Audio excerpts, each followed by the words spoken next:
balita sa ating ipa-privatize na airport. Ninoy Aquino International Airport. Maganda, actually, parang feel ko, parang gusto ko, dati, na i-privatize yan, baka sakaling paltan yung pangalan. Kasi syempre, ang pangalang NAIA ay pangalan ng Dilawan. 'Di ba? Parang naging bragging rights yan ni Cristeta at ng mga ng kamag-anakan. Sorry, ang apelyido namin nakabalandra sa airport. The International Airport of the Philippines. NAIA, no? Pinangalan talaga sa kanilang ama. And parang nilegitimize nun yung pagiging hero ng kanilang tatay kasi nagbuwis ng buhay, martir, di umano si Ninoy, kaya ipinangalan nga sa kanya yung airport. Ngayon kung ipa-privatize, baka bilhin ng kung sino mang oligarchs na kaibigan ni na Papshi or kakilala. Syempre oligarchs lang naman ang pwedeng mag-privatize niyan. Or pwedeng bilhin yung management keme-keme. Bakit kaya ipa-privatize? Nalulugi baga ang NAIA? Hindi baga kumikita ito? Bakit ipa-privatize? Same with PAGCOR, nagtatanong ako. Hindi ba kumikita ang mga kasino ng Pilipinas? Hindi ba kumikita ang PAGCOR? Isa yan sa kumikitang GOCC or korporasyon na pag-aari ng gobyerno. Bakit ibebenta? Dahil nga doon ilalagay nila sa Maharlika Investment Fund. 'Di ba yun yung proyekto ni Papshi? Magkakaroon ng sovereign fund ang Pilipinas. Pag kumita daw yun, iba-budget kapag kung ano man ang kikitain ng sovereign fund, iba-budget daw sa mga infrastructure or gastusin ng gobyerno, sabi. Pero para magkaroon ka ng sovereign fund, actually dapat merong labis or surplus sa kinikita ng gobyerno, like sa buwis. At saka dun sa mga GOCCs o yung mga korporasyon katulad ng PAGCOR. No? Kung may labis sa budget natin taon-taon, yun na ang dapat i-invest for sovereign fund. Ay kaso mo, wala nga tayong labis na pera, nangungutang pa nga si Papshi, pinilit pa rin. At dahil pinilit, kukunin ang budget ng Maharlika Investment Funds sa mga ibebentang property katulad ng PAGCOR at mga mining rights na yan. So speaking of benta, ibebenta ang NAIA. Well, baka pag binenta, gumanda na ang reputasyon kasi ngayon po ang pangit, di ba? Eto nga po, kasi ang pangit ng reputasyon ng tao kung saan ipinangalan yung airport na yon. Nagkandaleche-leche at least according sa kwento ng Martyr or Murderer na pelikula ni Direk Daryl. Hello, Direk Daryl. Hello din po, Madam Elizabeth Oropesa. According sa kwento ng Martyr or Murderer, nagkandaleche-leche ang Pilipinas dahil lang sa selos ni Ninoy, sa inggit ni Ninoy, sa kagustuhan ni Ninoy kay Madam Imelda. All along, at kung matagal ko na kayong followers, ang akala ko po, si Ninoy ang niligwak si Madam Imelda. Kumbaga, inisnab niya si Madam Imelda dahil mas mayaman si Cory. Yun ang alam ko dati.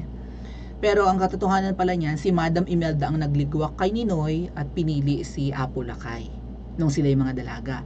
May mga kamag-anak po kasi si Madam Imelda na kamag-anak din ni Ninoy, kaya sila magkakilala na noon pa. And bagay sila, matangkad si Ninoy, gwapo, si Madam Imelda matangkad rin, maganda. Lagi sila nakikita sa nagkakasama sa mga family gathering at parang akala na nga sila yung match made in heaven, pero hindi pala type ni Madam Imelda si Ninoy kahit gwapo. Pinili si Apo Lakay. Therefore, sa sobrang selos ni Ninoy, edi ginugulo niya at ginulo niya noon ang pamumuno ni Apo Lakay o ni dating Pangulong Ferdinand Marcos Sr. Diba? Lagi siyang yaw-yaw, para siyang si Trilling ng panahon natin. Siya yung makakain ba yung mga tulay-tulay na yan kalsada kapag may mga infrastructure projects si Apo Lakay, kung makakain ba daw yung mga sementong ginagamit, unahin daw ang kumakalam na sikmura, which is actually may isip mo rin totoo, no? Kasi ngayon, sa panahon naman ngayon, ang pwedeng ireklamo ng tao, makakain ba ng tao yung mga biyahe-biyahe mo? Huwag kang bumiyahe ng napakarami. Makakain ba ng tao yung concert mo at fashion show? Huwag na yung ganyang mga kaartehan. Unahin ninyo ang pangangailangan ng mga Pilipino, basic needs. Dahil ang pagkain nga po, ibig sabihin, kaya nagmamahal ang presyo, limitado ang supply. So bakit hindi yata inaagapan ng pamumuno at administrasyon ni Papshi? Take note, hindi lang Malacanang ang pinamumunuan niya, pati na rin Department of Agriculture. Napalpak yun talaga yung word, palpak. Same with this first topic natin, kung di nyo panood, palpak. May pakadiwa ka na nga, Department of Agriculture Secretary ka pa, palpak ka pa rin. Same with the airport, palpak din po. Ayan. NAIA ranks 8th in Asia's worst airports for queuing times. Queuing, hindi queuing. Tanggalin niyo yung ing, that's the root word. Queue, no? Kwewe ang basa ng iba dyan, kwewe. Queue, ibig sabihin pila. Oh. Pinakabulok, pangwalo sa pinakabulok na airport pagdating sa pila. Totoo po yan, ang haba ng pila. That's Cebu Pacific. Nung umuwi ako ng Kabisayaan, mas malala pa dyan ang inabot ko. Good thing, parang nakaano ako noon, nakapag tag doon, online check-in. Kasi online booking syempre yung ticket ng aking flight. Pero kung sabihin mo dun ka, pupunta ka sa airport, dun ka magpapabook, dahil mas malalang pila ang aabutin mo, yung dun ka pa matik bibili ng tickets mo. Well, actually ngayon po kasi ang ginagawa ng iba, bumibili na ng ticket ahead of time para makamura. Mahal kapag on the spot ka bibili, yung kaorasan. Dahil ito pa yung pila ang aabutin mo, baka hindi ka makasakay kung may mga biglaan kang lakad. Baka hindi mo maabutan appointments mo. Oh, tapos may mga online check-in dyan, baggage counter check-in, ganon. So, ikaw na ang magpa-process ng parang ano, yung dinidikit na sticker sa iyong luggage. Ikaw na rin ang gagawa noon dyan sa airport. Ngayon, kung hindi ka marunong, pumila ka, magtyaga ka ng gantong pila. So, ako naman, despite na mahaba yung naging pila ko, hindi kasing dami ng mga ganito na paikot-ikot na sa kung saan-saan may mga yellow, ano na yan, kind of a ribbon. Yellow ribbon. Oh, tie a yellow ribbon down the neck of Pataluman. It has been nothing, will you still want me? If I could see a yellow ribbon. Kineme, may ganong kanta yata. Anyway, anong pamumuno meron ang ating administrasyon ngayon or ang administrasyon ni Papshi? Bakit bulokels ng airport? Ang dami pang allegations dyan ng pa under the table. Naalala nyo, nagdadala na ng diploma, may mga nakatoga na.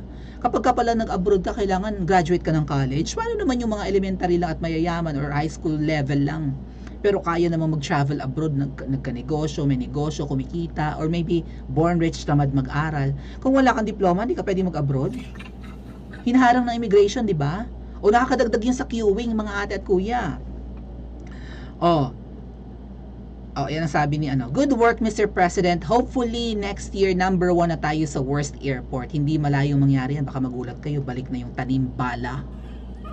Di ba may narinig kayo ngayon? Tanim kaso sa mga doctors. Baka bumalik ang tanim bala kung hindi man tanim droga. No, ating katakot-takot. Ating tanim droga.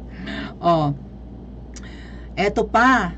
Hindi nyo to nabalitaan at hindi nga to nababalita. Ito yung tao na tatawa-tawa, yan ang mukha niya. Yan yung taong tatawa-tawa nung panahon na nag-brown out sa airport. Nakailang beses mag-brown out, di ba? January 1? January 1 ba yun? Bagong taon? Nag-brown out sa NAIA. Hindi natin alam kung ano nakapuslit habang brown out. So may brown out. Buwan ng Mayo may brown out din. Ang alam ko nakatatlong brown outs sa NAIA. Pag upo ni Papshi, may mga brownout na. Parang wala namang brownout nung araw kahit si Ninoy ang namumuno. Lalo na kay Pangulong Duterte, wala tayong nabalitaan nagba-brownout sa NAIA. At bakit magba-brownout? Delikado yan mga ate at kuya. Nababalitaan pa natin sa airport, di ba may mga nagla-land dyan ng mga military plane ng US. Tapos may mga brownout. Di kayo magkakakonekta yung mga yan. Di ba yung binabati ko si Sedora Aimee, ba't may mga bumaba dyan ng mga aeroplano ng US? Ng parang undeclared, walang kamalay-malay, tapos nakatutumambay pa doon ng mga 8 hours. Tapos nagpa-brown out, tapos to pangiti-ngiti lang.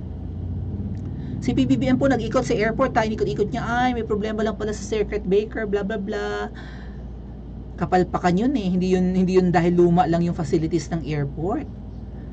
Yung brown out na yun, nakailang ulit, hindi lang yun dahil luma. Kundi mukhang may human error, mukhang may mga inutil sa airport. Pero hindi na parusahan. Ang solusyon ng gobyerno, dagdagan ang budget ng NAIA. Irirehab ang NAIA bago ibenta, mga ate at kuya. Same with PAGCOR, pinalta ng logo, di ba magkano yung logo? 3.5 million.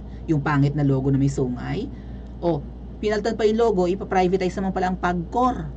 So gumastos pa ang gobyerno, tapos bibenta rin naman pala. So itong airport natin na i-rehab daw yan, lalo ngayon, worst airport pala. Grabe ang queuing. So baka kulang sila sa mga computer systems. Ano pa? Ano pang kulang? Kulang sa tao na pwedeng pilahan, kulang sa mga window, at kung ano pa ang kulang sa NAIA. Ay naku, hindi ko pinapakita sa inyo yung, hindi nandito sa phone ko. Hindi ko pa ina-upload yung video ng kadugyutan ng NAIA, mga ate at kuya, kasi maybe because hindi ko ina-upload yun dahil nga papunta pa uwi pala ako Bisaya, baka pagbalik ko harangin ako sa NAIA. Pero i-upload ko, papakita ko sa inyo. Grabe ang kadugyutan sa NAIA, at least nung time na yon. Hindi ko lang sure kung ngayon ay okay na, pero hopefully ganun nga, even sa kanilang mga restrooms. Magrereklamo na dapat ako, bantot ang dumi-dumi, mabuti lang may pumasok na cleaners. Okay, yung tagalinis, mga janitor siguro kung ano matawag sa kanila. Maintenance, kineme. Ganyan, gagastusin ng gobyerno, like 2 billion po yata ang gagastusin for rehabilitation ng NAIA. May mga aayusin daw para maging okay ang NAIA. And then eventually bibenta rin, gagastusin tapos bibenta rin. Wow. Siyempre pag gumagastos, pwedeng may kickback, may kupit, di ba? Sa mga procurement ng mga gagamitin dyan, maybe magdadagdag sila ng mga computer. Baka mamaya ang bibiling computer, imbis na mabibili ng 30K ang computer or 50K, baka mamaya sabihin ang binili ng klase ng computer mga 200,000 pesos. Scanning machines, kung ano-ano man. Sa mga ganyang procurement, mga ate at kuya, may mga komi-komi dyan. May baratan dyan, di ba? May nanghingi ng komisyon. Plus, yung pag binenta yan or ipa-privatize yan, syempre, sino kaya ang pipiliin sa bidding? Kakilalang oligarchs? So kung kakilala, kaibigan ang bibili, or korporasyon, kung sino mong mayamang entity or tao ang bibili ng, di ba, bibili ng NAIA, baka may palakasan din dyan. Syempre kung ako bilyonaryo ako at gusto ko ang NAIA, sabi ko na si Papshi, wag mong ibigay kay Daniel Razon yan, wag mong ibigay kay Henry C, kay Ramon Ang yan, kung kani-kanino pang mayayaman sa Pilipinas. Buhay pa ba si Henry C? Wag mong ibigay kay Villar yan, wag mong ibigay sa mga Zobel or Ayala. Sa akin mo yan ibigay, magkanong kailangan mo. Maybe ganun, no? Malay natin. Gusto mo ba ang NAIA, Maui? Yes! Diyan ko palalapagin yung mga alien spaceships. Magkano ang kailangan mo? Huwag mo ibigay sa mga iba pang, gusto kong talbugan ang assets ng iba pang billionaires dito sa atin. Sa akin mo, benta yan. Kano kailangan mo? Malay natin may ganung bagay-bagay, di ba? Pero ito nga po, itong ngingiti-ngiti ng may kapalpakan ng airport, sinipa na pala sa pwesto. Ay, okay, fine, very good. Pero ang tanong nila, sino kaya ang namumuno ngayon doon? Kung ito palpak, at wala tayong nabalitaan kung sino na yung bagong MIA chief, baka palpak pa ulit. Kasi na-dismiss na pala siya, tapos pasok pa rin ang airport natin sa pinakabulok pagdating sa pagpipila. Kasi nga po, mukhang outdated yung mga dyan, yung computer system, yung processes, kung ano man, outdated na, luma na. Ang tawag doon, hindi monotonous, luma na, kung ano man. Baka kailangan na dito, baka kailangan ng hindi na pumila ang tao, baka kailangan na ng scanner ng passport or ng ID, di ba? Baka dapat dumaan na lang yung documents mo sa scanning machine and then you're good to go. Baka ganun dapat. So nasipa pala tong taong to, pero wala tayong nabalitaan. He has been found guilty of grave misconduct, abuse of authority or oppression, and maraming nagreklamo dito, di ba? Nireklamo to ng mga ng mga empleyado ng MIAA na parang may ina-appoint siya na hindi naman dapat ma-appoint. May ibang tao na entitled ma-appoint kasi matagal na sa serbisyo sa MIAA. Babae yun, may babae, naalala ko babae. Tapos yung mga employees nga nila nireklamo din. So petics, okay, grave misconduct, abuse of authority or oppression, and conduct prejudicial to the best interest of the service. Nasipa pala siya, mga ate at kuya.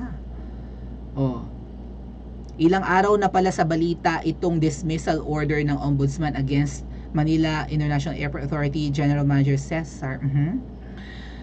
He is the handpicked official of DOTR Secretary Jaime Bautista, yung one of the worst cabinet secretary ni Papshi. DOTR, Department of Transportation, yung pumalit kay Togade. Itong si Jaime Bautista, siya yung may balak na i-privatize yung EDSA bus carousel na malaking tulong sa Pilipino kasi walang traffic dyan, mura pa, no? Libre nga yata dati. So, okay, nireklamo, hindi nakayanan ni Jaime Bautista na i-retain sa pwesto, dismissed.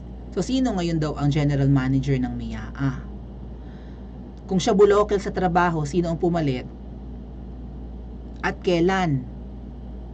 So, yung papalit kaya, meron kaya mga lalapag na naman ng mga bagong eroplano? I mean, eroplano ng tate? Kasi baka sa kanyang term, I think nasa kanyang term kung babago siyang napaltan. Bakit nakakapasok dito or nakakalapag ang eroplano ng US nang wala tayong kaalam-alam? Military planes, mga atit ko. Ano ang cargo ng mga yun? Ano ang dala-dala ng mga napakalalaking eroplano ng Anemika na lumalapag sa NAIA? So, palpak to as general manager ng MIAA. Kasi yung kanyang kapalpakan parang sumingaw. Sumingaw. Dagdag mo pa yung mga yung mga nangungutong diyan sa immigration, ay palpak indeed, 'di ba? Sino kaya ang pumalit? And kung napaltan man, effective kaya? Maalis na magiging number 1 kaya tayo sa worst? Kasi every time na may ina-appoint yung Jaime Bautista, dilawan yun, di ba? At dilawan ang administrasyon ngayon.